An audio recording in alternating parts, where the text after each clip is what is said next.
I've been running wheelguns side by side with modern semis, and damn if these new revolvers don't hold their own. With 6 shots of 357 Magnum or 10 rounds of 22 LR on tap, they're dead simple, reliable as a hammer, and for a lot of folks, they flat out make more sense to carry than a Micro 9. What's up? This is Ted from Line 45. Today, I'm going to run you through 7 revolvers that actually matter in 2025, and why you should consider them over your fave semi. Before we dive in, do me a solid. Smash that subscribe, tap the bell, hit all the dang buttons down there. You don't gotta, but it keeps this train rolling and lets me crank out more of this wild gun talk for y'all. Alright, enough of that. Let's get back to it. Charter Arms Pathfinder 2. I grabbed the Pathfinder 2 expecting a cute little rimfire, but this thing actually feels like a real revolver built for work, not just backyard plinking. Charter sized the gun right. 5-inch vented stainless barrel, 8-shot cylinder, and a compact rubber grip that actually tucks into your hand instead of bouncing around like a toy. What surprised me was how light and balanced it is. Charter says the frame uses aircraft-grade anodized aluminum, and the whole gun tips the scales at about 20 ounces, so you can run strings all afternoon without your wrist throwing a hissy fit. It comes with an orange anodized ramp front sight and an adjustable rear, so you can get on target fast and then dial in groups when you want to. There's even a stainless compensator up front to cut muzzle hop, which actually helps with follow-up shots more than I figured it would. At about 500 and change MSRP, it's not a bargain basement toy. It's a proper tool for training, small game work, or teaching someone the rhythm of a wheel gun. I wouldn't call it my primary defensive piece, but for practice and fun, it's addictive. If you want a rimfire revolver that behaves like it belongs at the range and the campfire, the Pathfinder 2 earned a spot in my rotation. Charter Arms Double Dog. This thing shows up as a proper compromise for the guy who wants a stout little 357, but also wants the option to feed it a cheap, easy-to-find 9mm without messing with moon clips. Charter ships the Double Dog with 2 cylinders, one for a 357 Magnum and one for 9mm Luger, so you literally get both setups in the box. They did the extractor smart. The 9mm cylinder uses spring-loaded detents in the extractor star that lock into the case groove so you can eject rimless rounds cleanly without clips. It works. You will have to press each 9mm round home against spring tension when loading, but once they seat, they stay put and eject like normal. The snub version I ran is the 2.2-inch ported model, and those top ports plus the lightning cuts actually make a measurable difference with full house 357 or hot plus P loads. Follow-ups are way less annoying than you'd expect from a 5-shot snub. Sights are simple. A serrated ramp up front, and a trough along the top strap for a rear, which is fine for what this gun is built to do. It's not a tack driver at 25 yards, but it's not supposed to be. At about 20 to 23 ounces and a 5-round capacity per cylinder, it's stout enough to handle hard loads yet small enough to carry. MSRP sits in the mid-600 range, depending on barrel length and finish, which puts it square in the value for function lane. Bottom line, if you want a no-nonsense compact, 357 that doubles as a practical 9mm revolver without moon clips, the Double Dog pulls that off cleanly. Taurus 817. The new Taurus 817 surprised me more than I thought it would. At first glance, it's just another stainless revolver, but then you notice the 7-shot capacity and 38 special plus P, and you realize Taurus actually squeezed a lot of utility into a package that still hides well. It's heavy enough at about 30.3 ounces to tame recoil, which is exactly what you want from a carry revolver shooting hot 38s. Size-wise, it's close to a subcompact 9mm, and I stuffed it in an appendix and 3 o'clock holsters during a day out, and it didn't fight me once. Trigger pull was honest and smooth for me. I was able to get a full wrap and drag the DA pull without feeling like my finger was doing Olympic training. The transfer bar safety gives peace of mind when it's in the holster and makes it idiot-proof for folks teaching newbies. Sight setup is simple. A removable front blade that accepts sights from the 856 line and a fixed notch rear. That swap option is legit if you want night sights later. The rubber grips, which are the same family as the Judge and Tracker, actually bite into my hand when my palms get sweaty, so follow-up stayed steady. At the range, I ran Remington UMC 130 grain, Underwood 100 grain Extreme Defender, and Black Hills 148 grain HBWC. Velocities varied from about 678 to 1,074 feet per second, and groups sat around 2 to 3 inches at 12 yards, which for a 2-inch barrel defensive wheel gun is pretty damn usable. The lack of muzzle flip made it fun, not a chore. MSRP lands around 700 and some change, and honestly, that feels fair for what you get. If you want a heavy-hitting, high-cap city revolver that behaves like a well-fed semi, the 817 deserves a look. Taurus, 66 Combat. Taurus shoved a lot of real-world thinking into this one, and I'm into it. The 66 Combat comes in a 3-inch package, 7 rounds of .357 Magnum, and it's drilled and tapped for a shield RMSC dot, so you can actually put a red dot on a medium-frame revolver and make it useful fast. This thing is all steel except for the Hogue rubber panels, so it's heavy in the right spots. At about 36.5 ounces, it soaks up hot .357 and plus P like a champ, and the weight gives you a follow-up advantage without turning it into a boat anchor. Sights are a high-vis fiber front and a squared-off rear channel that gives you a quick sight picture for close work. Taurus tuned the trigger as a combat double-action only wheel gun, which means a consistent pull every shot and no hammer to snag when you draw. That spurless hammer profile and the smooth double action only let you index and press without weird stacking, and I like the feel of running hot defensive stuff and lighter practice ammo. The 7-shot chamfered unfluted cylinder is a nice modern touch too, because one extra round matters when the action starts. If you want an honest assessment, it's not a gun for the guy who worships lightweight carry above all else.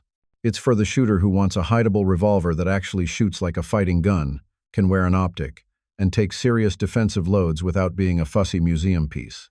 MSRP sits under $1,000, which, for an optics-ready, 7-shot steel .357 made to work, isn't a bad deal.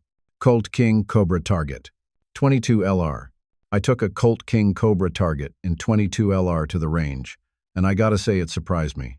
It is a 10-shot rimfire built on a one-piece forged stainless frame with ventilated rib and target sights, available in 4.25 or 6-inch barrels, and Colt lists it at about $999. Having Colt now under CZ ownership is part of the story too, and that takeover closed in 2021, which matters for production and parts support expectations. That's a valid take. Now, hands-on, the trigger work sold me. Double action averaged right around 9 pounds 4 ounces, and single action measured about 3 pounds on tested samples, and it broke clean and predictable, which makes rapid follow-up shots achievable even one-handed. The gun is heavy enough up front with a full-length underlug to stabilize the barrel, so accuracy is real. Independent tests and range groups with match ammo produced tight sub-2-inch 5-shot strings at 25 yards, when the load and rest were right. Why could this replace a semi-auto for many shooters? 10 rounds of cheap, flat-shooting 22 LR give you tons of practice that directly transfers to defensive grip, trigger control, and sight picture without the recoil penalty of centerfire pistols. The King Cobra adds adjustable target sights, superb machining, and user-friendly ergonomics, so you get a durability and training platform in one package. For folks who value low-cost training, surgical accuracy, and classic revolver simplicity, this Colt is a legitimate pocket or hip sidearm alternative to small semi-automatics. Diamondback SDR. When I ran the Diamondback SDR and .357 Magnum at the range, the first thing that hit me was how damn good the trigger is. We're talking one of the smoothest factory double-action pulls I've ever felt on a snubby. It comes in right around 10 pounds, but it doesn't stack, and it breaks consistently. Thumb the hammer back, and you get a crisp single-action shot that breaks under 3 pounds. That means real control in a defensive scenario, something a lot of budget snubs simply don't deliver. The build quality is where Diamondback shows they weren't playing around. Forged stainless frame, fiber optic dovetail sights that actually pop under recoil, and a push-button cylinder release that feels intuitive. Cleaning is easier too, since the entire crane and cylinder can be removed as a unit, which is not something you see on most revolvers in this class. Those little engineering details make it more than just another J-frame clone. What really makes the SDR stand in for a semi-auto is its flexibility. You can feed it anything from light .38 target loads to stout plus P defensive rounds or full magnums if you want maximum punch. No issues with ammo reliability, no failures to feed, no magazine to worry about. For concealed carry, the rounded profile and longer double-action pull make it inherently safer to pocket or appendix carry without stressing about accidental discharges. So yeah, you give up capacity compared to a semi, but you get simplicity, reliability, and a factory trigger that puts a lot of striker guns to shame. This thing's a legit self-defense option. Colt Viper, 357 Magnum.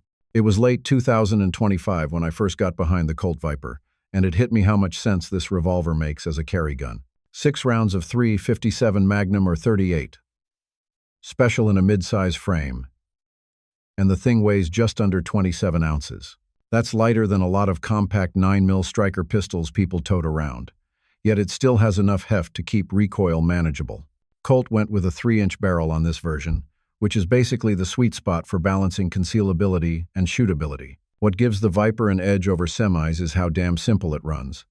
Open the cylinder, drop in 6, close it up, and you're ready. No stiff slide to rack, no magazines to load, and no finicky ammo worries. I've run everything through mine.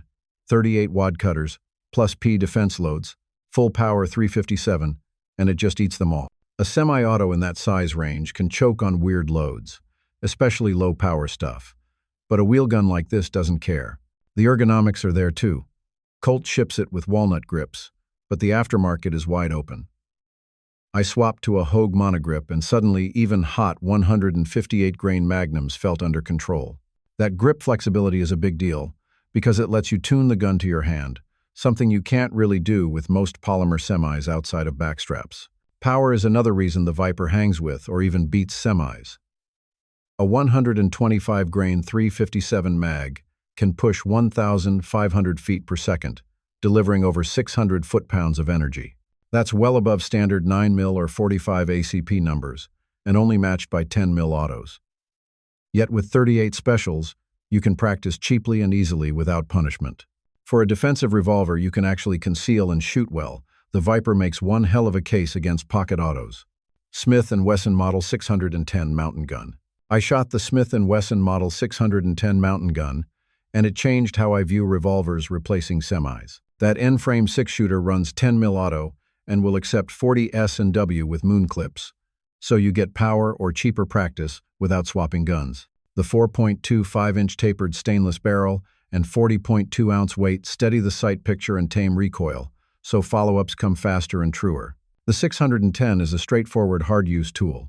It ships with 3 full-moon clips for fast reloads, and those clips properly headspace 40 S&W in 10mm chambers, so rimless practice rounds work.